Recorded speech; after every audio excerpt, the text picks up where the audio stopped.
دوستو، دنیا کی سیاست میں کچھ واقعات صرف نیوز نہیں ہوتے، وہ ایک واضح وارننگ ہوتے ہیں۔ کچھ مناظر صرف ہیڈ لائن نہیں بنتے بلکہ آنے والے وقت کی ریالٹی کو بے نقاب کر دیتے ہیں۔ آج جب ہم نے یہ منظر دیکھا کہ امریکہ نے وینزویلا کے صدر کو ان کے بیڈ روم سے ان کی اہلیہ سمیت گرفتار کر کے امریکہ منتقل کیا اور امریکن سپریم کورٹ یا کورٹ میں پیش کیا، تو یہ واقعہ صرف وینزویلا تک محدود نہیں رہا بلکہ ایک گلوبل میسج بن گیا۔ دنیا بھر میں اس پر مختلف اوپینین سامنے آئی، الگ الگ انالیسس کی گئی، ہر شخص نے اپنے زاویے سے اس واقعے کو دیکھا، مگر ان تمام باتوں میں ایک سٹیٹمنٹ جو مجھے ٹچ کر گئی وہ شمالی کوریا کے صدر کم جونگ ان کی تھی۔ انہوں نے کہا کہ اگر آپ کو وینزویلا جیسے انجام سے بچنا ہے تو آپ کو ایٹم بم رکھنا پڑے گا۔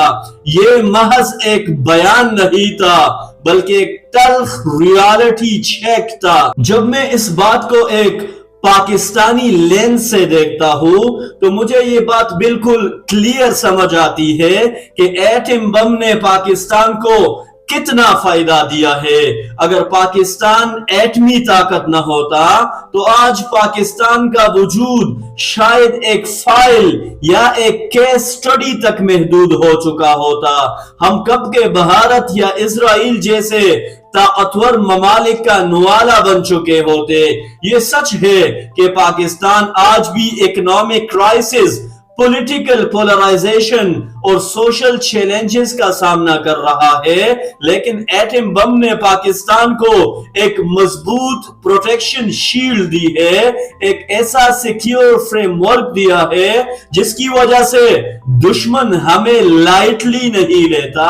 یہی ایٹمی طاقت پاکستان کو اسٹریٹجک بیلنس دیتی ہے، یہی ہماری ڈیٹرنس پاور ہے اور یہی ہمیں عالمی سیاست میں ایک ریلیونٹ نیشن بنائے رکھتی ہے۔ جب بھی کسی ملک کی خود مختاری پامال ہوتی ہے، جب بھی رات کے اندھیرے میں کسی سربراہ مملکت کو اس کے محل سے اٹھایا جاتا ہے تو ایک پاکستانی ذہن فوراً ڈاکٹر عبدالقدیر خان کی طرف جاتا ہے، دل خود بخود کہتا ہے کہ سلام ہے آپ کو ڈاکٹر، وہ شخص جس نے پاکستان کو وہ طاقت دی جس کی وجہ سے آج کوئی بھی طاقت ہمیں کنٹرول کرنے سے پہلے 100 بار سوچتی ہے۔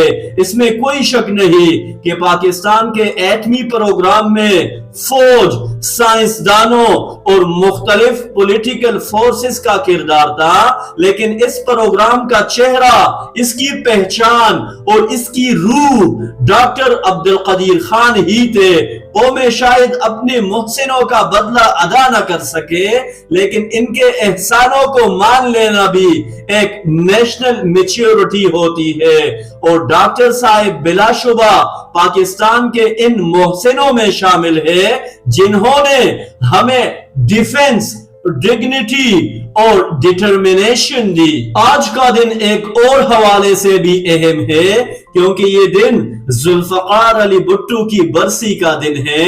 ذوالفقار علی بھٹو وہ رہنما تھے جنہوں نے پاکستان میں ایٹمی پروگرام کی بنیاد رکھی۔ ان کا مشہور جملہ کہ ہم گاز کھالیں گے مگر ایٹم بم بنائیں گے کوئی جذباتی نعرہ نہیں تھا بلکہ ایک واضح ویژن اور لانگ ٹرم سٹریٹجی تھی۔ بھٹو صاحب نے پاکستان کو صرف ایٹمی پروگرام ہی نہیں دیا بلکہ انہوں نے پاکستان کو آئین دیا، اسلامک کانفرنس کی قیادت دی اور پاکستان کو عالمی سطح پر ایک کانفیڈنٹ وائس بنایا۔ ان کی قیادت، ان کی بہادری اور ریسک ٹیکنگ نے پاکستان کو ایک ڈائریکشن دی۔ بھٹو جیسے ویژنری لیڈر کسی بھی ملک کے لیے ایک بلیسنگ ہوتے ہیں اور ایسی شخصیات قوموں کی تاریخ بدل دیتی ہے۔ دوستو، وینزویلا کا یہ واقعہ ہمیں ایک ہی بات سکھاتا ہے کہ دنیا اخلاقیات پر نہیں بلکہ پاور ڈائنامکس پر چلتی ہے۔ جو قومیں کمزور ہوتی ہے وہ کنٹرول کی جاتی ہے، اور جو قومیں مضبوط ہوتی ہے وہ ریسپیکٹ حاصل کرتی ہے۔ پاکستان کے ایٹم بم نے ہمیں صرف ایک ہتھیار نہیں دیا بلکہ ہمیں وقار، بقا اور خود مختاری دی ہے۔ اب ضرورت اس بات کی ہے کہ ہم اس طاقت کو صرف ڈیفنس تک محدود نہ رکھیں بلکہ اسے نیشنل یونٹی، اکنامک اسٹرینتھ اور گڈ گورننس میں بھی تبدیل کرے۔